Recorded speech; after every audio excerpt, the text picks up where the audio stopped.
Welcome to समीरफिकेशन। अब आपको बताने की ज़रूरत नहीं है मेरे पास कौन सी गाड़ी है। टाटा सफारी डीजल ऑटोमेटिक सबसे टॉप ट्रिम चला रहा हूँ मैं। दिल्ली से इसको लैंडूर लेकर आ गया हूँ, मसूरी लैंडूर, अगर आपको नहीं पता हो तो। और माउंटेन्स पे भी चलाना था मुझे, दिल्ली में भी मैंने इसको अच्छी खासी किलोमीटर चला ली थी, लेकिन पहाड़ों पे चलाने के बाद ही जो है वो गाड़ी का असली टेस्ट हो पाता है, पता चल पाता है कि गाड़ी कैसा परफॉर्म कर रही है। अप हिल, डाउन हिल और जो पहाड़ी रास्ते होते हैं, स्टीयरिंग वगैरह किस तरीके से उस पर वर्क कर रहा है।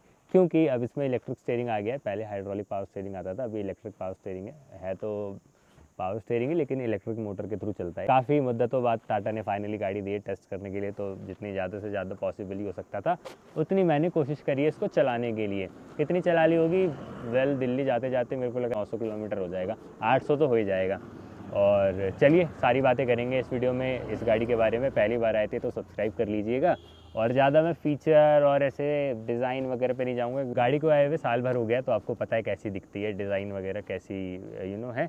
अगर मेरे से पूछोगे पर्सनली तो मुझे इसका डिज़ाइन अच्छा लगता है, खूबसूरत लगता है। क्योंकि मैं 6 सीटर वेरिएंट चला रहा हूँ तो सीट कंफर्ट की बात करेंगे, और उससे पहले मैं आपको बूट स्पेस दिखा देता हूँ।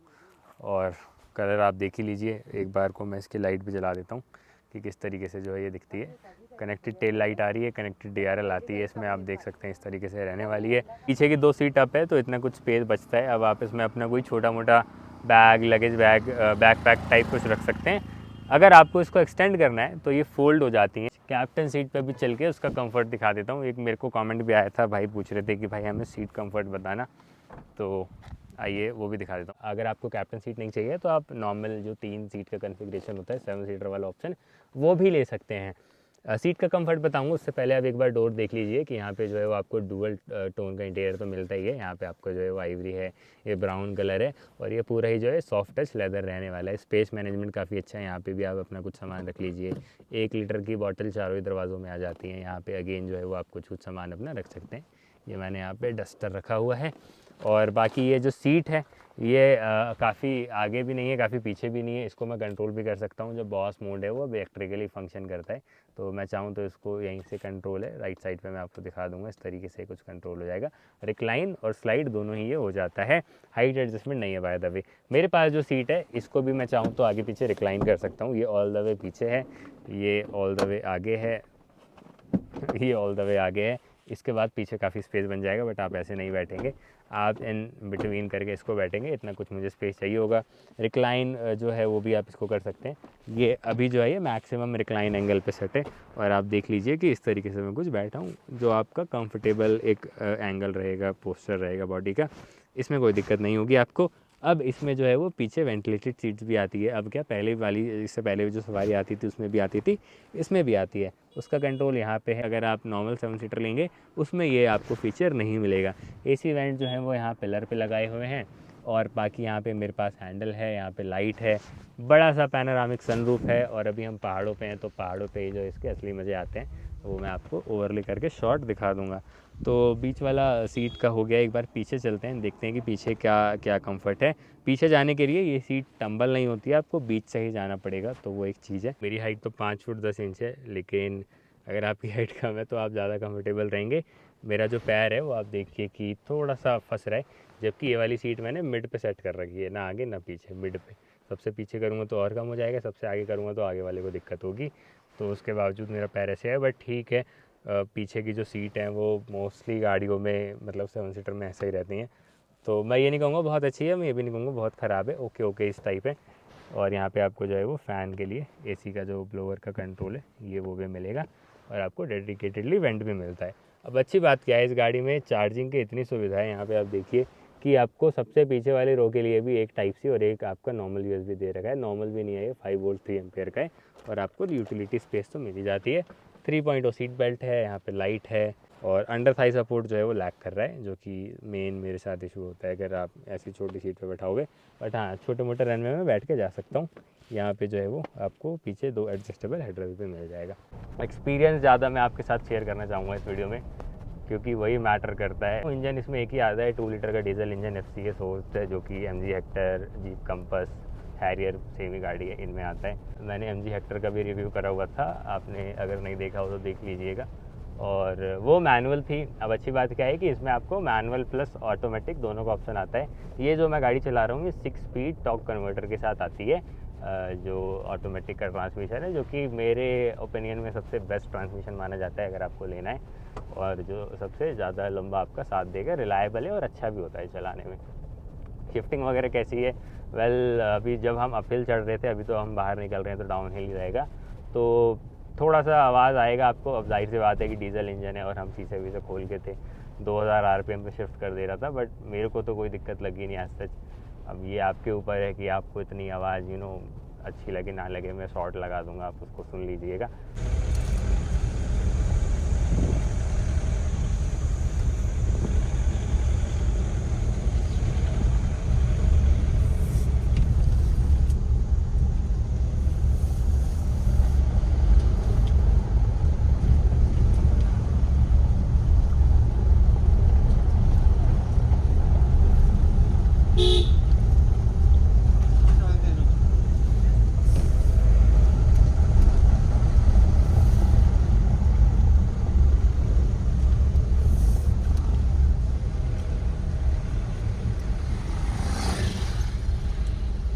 टर्निंग रेडियस की बात कर लेते हैं। अभी आप देख सकते हो मैं क्लिफ पे हूँ, जिसको हेयर बैंड टर्न भी बोलते हैं, और सही है यार, मुड़ जा रही है बढ़िया से। डाउन हिल चल रहे हैं तो ब्रेक का ही काम है सारा। शीशे मैंने खोल रखे हैं, अगर आवाज़ आ रही हो तो आप ये ना समझे आवाज़ क्यों आ रही है, बट अच्छा है। स्टीयरिंग जो है वो अब ज़्यादा प्रिसाइज लग रहा है। पहले भी प्रिसाइज था क्योंकि जाहिर सी बात है हाइड्रोलिक था तो प्रिसाइज था, लेकिन अभी इलेक्ट्रिक हो के भी ऐसा नहीं लग रहा है कि हाथ से निकल जाएगा। तो आपने सारी चीज़ें देख ली, अब आ जाते हैं ड्राइविंग पार्ट पे। तो स्टीयरिंग मैंने आपको बता ही दिया था कि इलेक्ट्रिक स्टीयरिंग है, तो उससे ये है कि आपको अब थोड़ा मेहनत कम करना पड़ेगा। हाथ के डोले हैं वो शायद ना बने अब, लेकिन ठीक है, अच्छा है, प्रिसाइज है। पहाड़ों पे चलाने में आपको कॉन्फिडेंस देगा, हाथ से निकल जाएगी वो वाली चीज़ नहीं लगने वाली है। और इसके अलावा अब ऑब्जर्वेशन पे आ जाते हैं। तो सबसे पहले विजिबिलिटी की बात करते हैं। विजिबिलिटी जो है वो ORVM से IRVM से बॉनेट जो व्यू है वो पूरा दिखता है।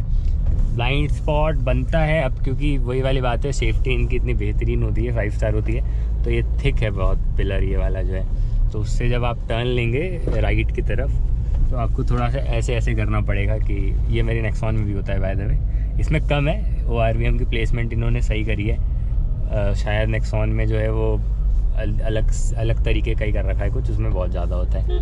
और बाय द वे मौसम इतना बेहतरीन हो रहा है, पहाड़ों पे हम चला रहे हैं, वापस जा रहे हैं दिल्ली की तरफ। अब परफॉर्मेंस की बात करते हैं तो 2 लीटर का diesel engine, 170 bhp, 350 newton metre torque. Feature जो है वो इस गाड़ी में सारे ही आते हैं। आपको 12.3 इंच की डिस्प्ले मिल जाएगी, कार प्ले, एंड्रॉयड ऑटो सब कुछ चलता है। एक और चीज़ मैं आपको बता दूं, अगर आपके पास एंड्रॉयड फ़ोन है और आप एंड्रॉयड ऑटो चला रहे हैं तो आपका ये जो मैप है ये क्लस्टर पे भी जो है वो शो हो जाता है। मैं आपको करके ही दिखा देता हूँ, अगर गोप्रो में दिख जाए। कार प्ले चलाएंगे तो उसमें जो है वो फिर ये फीचर काम नहीं करेगा। अभी देखो ये नेविगेट पे गया मैं, नेविगेशन पे, और जैसे ही मैं ओके करूँगा तो ये मेरे सामने जो है ये मैप आ गया। पता नहीं आपको ये दिख रहा है नहीं दिख रहा है। स्टीयरिंग व्हील की थोड़ी एडजस्टमेंट और ऊपर कर देता हूँ मैं, अब तो दिख ही रहा होगा। थोड़ा स्टीयरिंग ऊपर हो गया है बट कोई बात नहीं। और इसका व्यू चेंज नहीं हो पा रहा है, आई थिंक वो नेक्सॉन में होता था। ये जो डायल्स हैं डिजिटली है, ये भी 10.25 इंच का डिस्प्ले है, लेकिन इसमें व्यू चेंज नहीं हो पा रहा है। लेकिन अच्छी बात क्या है कि मैप चल जाएगा अगर आप एंड्रॉयड ऑटो चला रहे हैं तो। बाकी लैग वैग करता नहीं है, स्क्रीन बेहतरीन है। मैंने नेक्सॉन EV में भी चलाया हुआ है तो मुझे उस टाइम से ही और ज़्यादा डिटेल में पता है इसके बारे में। और अब एक ऑब्जर्वेशन मैं यहाँ पे आपको बताना मिस कर गया था। जैसे ही आप लेफ़्ट या राइट का इंडिकेटर देंगे तो ब्लाइंड स्पॉट मॉनिटर जो है, ब्लाइंड स्पॉट कैमरा जो ORVMs पे लगा हुआ है वो ऑन हो जाता है। लेकिन अगर आप गाना सुन रहे होंगे तो वो गाना रोक देगा या तो 1-2 सेकंड का ग्लिच क्रिएट कर देगा, जिसके वजह से थोड़ा सा ना वो एक किरकिरापन आ जाता है। मे बी ये सॉफ्टवेयर का कोई ग्लिच हो, इसको अपडेट के थ्रू ठीक किया जा सकता है, इतनी भी बड़ी बात नहीं है। और अगर आपकी सफारी में भी है तो आप बता दीजिएगा ताकि ज़्यादा क्लैरिटी आ जाए इसके ऊपर। इसमें जो है वो आपका 9 स्पीकर सिस्टम आता है JBL का, तो साउंड क्वालिटी भी भाई कमाल की रहने वाली है। उसमें भी आपको जो है वो कोई दिक्कत नहीं होगी। अभी तो दिन का टाइम है, रात का टाइम होता तो आपको कॉर्नरिंग लैंप वाला फंक्शन भी दिखा देता। बाय द वे, आप जिस भी डायरेक्शन में स्टीयरिंग रोटेट करेंगे उस तरफ का जो है वो फॉग लैंप जो है वो ऑन हो जाता है, ताकि आपको जो थोड़ी बेटर विजिबिलिटी मिल सके। अभी वो चीज़ नहीं दिख रही है। राइड क्वालिटी पहाड़ों पे अच्छी है। रोड तो हर जगह ही अच्छे बन गए हैं। अब अभी कोई ऐसे बहुत ख़राब पैच आया नहीं है जहाँ मैं इसको ये इसमें 3 मोड भी आते हैं बाय द वे, सैंड और ये रेन है, सैंड है और नॉर्मल है। नॉर्मल पे चला रहा हूँ मैं, दिल्ली सीधा है 290 किलोमीटर। तो अगर ऐसा कुछ रोड कंडीशन आएगा तो मैं आपको वो भी टेस्ट करके दिखा दूँगा। अभी तो ये मैं नॉर्मल मोड में चला रहा हूँ इसको। सिटी मोड में गाड़ी चल रही है और ये जो है ये नॉर्मल मोड में है, जो इसका रोड सिलेक्टर है, रोड सिचुएशन जो सिलेक्ट कर सकते हैं आप कैसे चलानी है आपको। बाकी इको स्पोर्ट 2 मोड और आते हैं, एक सिटी मोड आता है। तीनों ही में जो है वो आपको परफॉर्मेंस में डिफरेंस दिखेगा। इको में थोड़ी सी जो है वो शिफ्टिंग जल्दी हो जाएगी, सिटी में थोड़ा सा रुक के होगी और स्पोर्ट में और रेव जो है वो और खींचती है गाड़ी। अभी मैं इसको सिटी मोड में चला रहा हूँ और पावर जो है वो सफिशिएंट है सिटी मोड में। ऐसे मेरे को लग नहीं रहा है कि कहीं परफॉर्मेंस वाइज मेरे को लैग कर रही है गाड़ी। वेट सबसे जो है वो आपको बैठते फील होने वाला है, स्पेशली अगर आप कोई छोटी गाड़ी से स्विच कर रहे हैं। तो जो टाटा मोटर की एक सेफ्टी वाला पॉइंट है ना कि भारी गाड़ी बनानी है, इन्हें लोहा लगाना है भर भर के, तो वो फील हो जाता है जब आप गाड़ी को मैनूवर करेंगे लेफ़्ट राइट, या जैसे अभी मैं चला रहा हूँ पहाड़ों पे हेयर पिन बैंड्स पे। इसमें पता चल जाएगा हाँ गाड़ी में एक अच्छा खासा वेट आप कैरी कर रहे हैं। और 19 इंच के साथ राइड क्वालिटी बुरी नहीं है। कोई पैच ऐसा है जहाँ पे वो गाड़ी में आ रही है आवाज़, लेकिन उसमें आप आराम से निकालेंगे तो ऐसे कोई दिक्कत आ नहीं रही है। 18 इंच वाली मैंने सफारी चलाई नहीं है तो मैं एग्जैक्टली डिफरेंस नहीं बता पा रहा हूँ, डिफरेंशिएट कर पा रहा हूँ, लेकिन बुरा नहीं है, मतलब सही है, राइड क्वालिटी सही है। इनफैक्ट हाईवे पे भी जो है वो राइड क्वालिटी काफ़ी अच्छी है, स्टेबल, चिपक के गाड़ी चलती है रोड से। अगर लेमैन के लैंग्वेज में बताना चाहूँ आपको तो एक कॉन्फिडेंस देती है। 100-120 तो पता ही नहीं चलता इस गाड़ी में कि आप इतनी स्पीड कर रहे हैं, जो कि मैक्सिमम लीगल स्पीड लिमिट है 120 km/h। वो आप इससे ऑल टाइम कर सकते हैं। अब हाईवे टच करेंगे और हाईवे पे ज़्यादा ही आपको मैं एक बार RPMs जो है वो बता दूंगा, कितने स्पीड पे कितने RPM पे जो है वो चलती है ये, और फ्यूल एफिशिएंसी आपको कहाँ मैक्सिमम मिलेगी। बाय द वे मैंने फ्यूल एफिशिएंसी टेस्ट करा हुआ है, आप वीडियो देख लीजिएगा। वो वीडियो जो है वो मैं अलग डालूंगा। 313 किलोमीटर टोटल जर्नी जो मैं घर से निकला हूँ, 13.3 kmpl शो कर रहा है, विच इज़ गुड यार। इसमें मिक्स होगा ये, मतलब वो भी पार्ट इंक्लूड है जो मैं दिल्ली से आया हूँ। कोई आवाज़ नहीं है गाड़ी में बजने बुझने की। ये अभी एक गड्ढे की आवाज़ आई, ऐसे गड्ढों में आवाज़ जो ट्रांसलेट हो जाता है गड्ढा गाड़ी में। ऐसा कोई गाड़ी में से रैटलिंग नॉइज़ नहीं आती है। 12,000 किलोमीटर चल गई है ये गाड़ी, ऐसा भी है कि ब्रांड न्यू गाड़ी है। 800 बहुत दिखती है पहाड़ों पर। अब जैसे एक गड्ढा है, इतना स्पीड पे निकालो कोई दिक्कत नहीं आएगी। NVH भी जो है वो कंट्रोल्ड ही है, मैं ये नहीं कहूँगा एकदम साइलेंट फील कराते हैं। डीजल इंजन है और इतनी आवाज़ आना मेरे ओपिनियन में कोई बुरा नहीं है। नहीं तो फिर आप EV ले लें अगर इससे भी दिक्कत है तो। अभी म्यूज़िक बंद है, AC 26 या 27 डिग्री पे चल रहा है, 1 फैन की स्पीड है। और AC क्या है, वो फ़ैन है बेसिकली। AC तो ऑफ ही कर रखा है मैंने, फ़ैन चल रहा है बस। तो कोई आवाज़ आ नहीं रही होगी आपको, या तो मेरी आवाज़ आ रही होगी या गाड़ी की आ रही होगी। और सेकंड गियर पे मस्त आपको जो है वो शिफ्ट भी कर ले रही है 2000 RPM पे जाते ही, बढ़िया।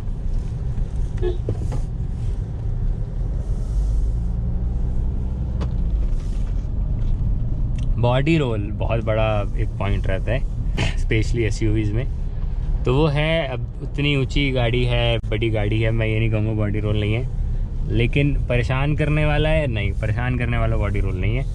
आप इसके साथ जो है वो अपना काम कर सकते हैं, ऐसे दिक्कत नहीं होगी।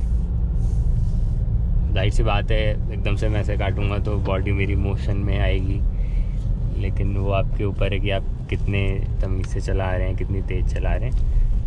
हाँ, बहुत हाई स्पीड में एकदम ही घुमा देंगे तो फिर रिस्की होता ही, वो तो ये बोलेरो भी पलट जाएगी।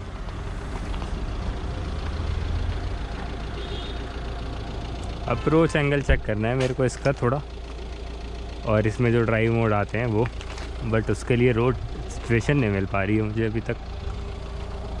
बाकी व्यू देखो यार आप,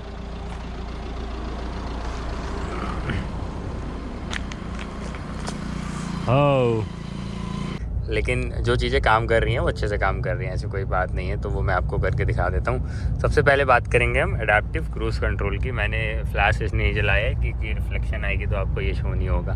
तो एडाप्टिव क्रूज़ कंट्रोल के लिए आपको सबसे पहले यहाँ क्रूज़ का बटन है, स्टीयरिंग पे इसको प्रेस करना है और ऊपर की तरफ प्लस पे सेट कर देना है।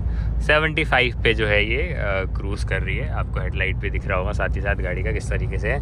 75 पे मैंने सेट करा तो 77 आ रहा है मीटर पे। ये 78 भी हो गया, ये पता नहीं क्यों हो रहा है, ये 2-3 हमेशा प्लस ही रह रहा है। लाइक अगर मैं 80 पे सेट करूँगा तो ये 83 रहेगा, ये 82 रहेगा। देखो 80 पे सेट है क्रूज़ कंट्रोल, लेकिन स्पीड देखना 81 हो गई। मेरे को लग रहा है क्या तो ये रोड ऊपर नीचे 82 हो गई। 80 पे ही रहना चाहिए ना इसको आइडियली। और 80 पे छठे गियर में, 82 पे 6th गियर में क्रूज़ कर रही है गाड़ी। 1500 से नीचे ही है, मतलब 1400 और 1500 के बीच में, 1450 RPM मान लेते हैं इसको।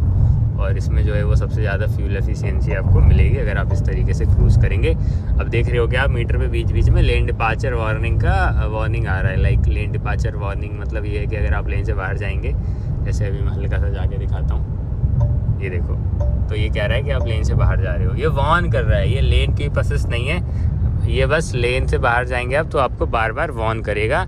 ऐसा नहीं है कि स्टीयरिंग आपका जो है वो वापस लेन के अंदर ले आएगा। वो फीचर अगर आपको ऑन करना है तो जैसे ही मैं इस पर क्लिक करूँगा, ये कह रहा है this feature shall be available shortly. मतलब ये अभी आया नहीं है, 1 साल हो गया गाड़ी को आए हुए, ये अभी तक नहीं आया है। और जो है ये ब्रेक गाड़ी ने खुद कराया वैसे वे, क्योंकि एडाप्टिव क्रूज़ कंट्रोल आता है। तो जैसे जैसे अब क्योंकि मैं ट्रक के पीछे हूँ, आपको शायद दिख भी रहा हो, ये देखो ये ट्रक है, ये ब्रेक खुद कराया गाड़ी ने। मेरे दोनों ही जो पैर हैं वो पीछे हैं, ये नहीं दिख रहा होगा आपको, फ्लैश जलाना पड़ेगा इसके लिए मुझे।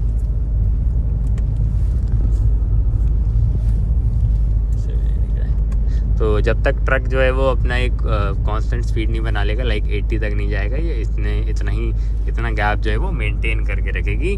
और अगर मेरे को ये गैप कम या ज़्यादा करना है तो उसके लिए डेडिकेटेडली यहाँ पे बटन है, ये वाला, ये आप देख रहे हैं, ये वाला, ये सेट मतलब माइनस के जस्ट नीचे। इससे क्या होगा कि डिस्टेंस कम ज़्यादा कर सकता हूँ मैं। ये सबसे वो है लोएस्ट, वो है मतलब सबसे करीब रहेगी सामने वाली गाड़ी की। अगर आप कोने में दिख रहा होगा आपको ग्रीन कलर का जो ये है यहाँ पे, और जैसे ही मैं इसको प्लस करता जाऊँगा, ये डिस्टेंस, ये देखो, ये सबसे कम हो गया और ये सबसे ज़्यादा हो गया। जैसे जैसे वो फिल हो रहा है, ये सबसे मैक्सिमम हो गया। तो इसका मतलब ये है कि वो गाड़ी उस हिसाब से ब्रेक कर लेगी सामने वाली गाड़ी को देख के। और इसके अलावा ब्लाइंड स्पॉट मॉनिटर आता है, जैसे ही आप दरवाज़ा खोलेंगे तो वार्निंग देती है, गाड़ी आवाज़ करने लगेगी और यहाँ पे ब्लिंक करने लगेगी। ये जो डोर हैंडल्स पे लाइट है, इनर हैंडल पे ये जो इमिट लाइट है, ये रेड है, वो ब्लिंक करने लगती है, आपको बताने लगेगी कि भाई आप दरवाज़ा ना खोलें, पीछे जो है ये कोई गाड़ी आ रही है। ऐसे सही लग रहा है थोड़ा, आपको दिखना भी चाहिए। बाकी इंटीरियर आप देख लीजिए, एम्बिएंट लाइट वगैरह आती है गाड़ी में।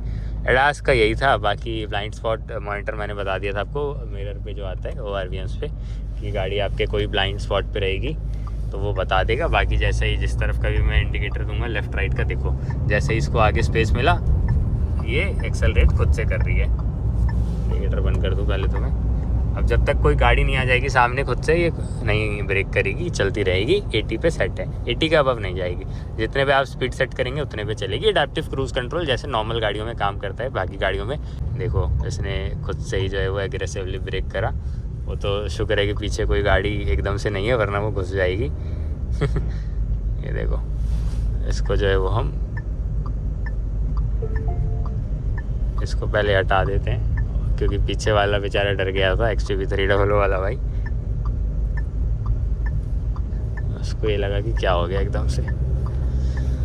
मेरे को ऐसा लगता है ये जो है ये आपको एक बेकार ड्राइवर बनाते हैं ये सारे फीचर। तो ऐसा नहीं है कि एक मैं अगर गाड़ी खरीदूँ पर्सनली तो मैं सिर्फ इसलिए टॉप ट्रिम नहीं खरीदूँगा कि मुझे ये फीचर चाहिए।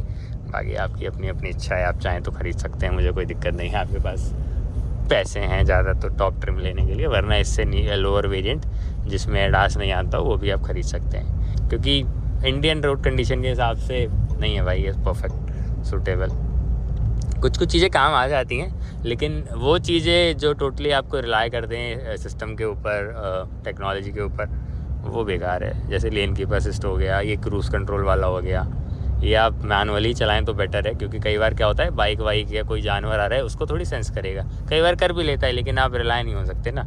और ये इंडिया है, यहाँ पे टोल रोड पे भी कोई भी आ रहा है कोई भी जा रहा है, तो ऐसा बड़ा सिस्टम ख़राब सा है अभी। बाकी तो ठीक ही है सारी चीज़ें। अब क्योंकि ये वीडियो काफ़ी लंबी हो रही थी तो मैंने एक रोड रिव्यू वाला पार्ट अलग ही शूट करा था, वो इसमें ऐड करता तो शायद आप लोग इतना लंबा ना देखते, तो वो वीडियो मैं अलग डालूंगा। अगर यहाँ तक देख लीजिए तो प्लीज़ सब्सक्राइब कर दीजिएगा, और अगर कुछ मैं आपको ना बता पाया हूँ अपने एंड से तो नीचे कॉमेंट करिए, आपको इंस्टेंट अप्लाई दूंगा मैं। और वीडियो लाइक करिएगा, चैनल को सब्सक्राइब कर दीजिएगा, और मिलता हूँ आपसे नेक्स्ट वीडियो में। यहाँ तक देखने के लिए बहुत बहुत शुक्रिया।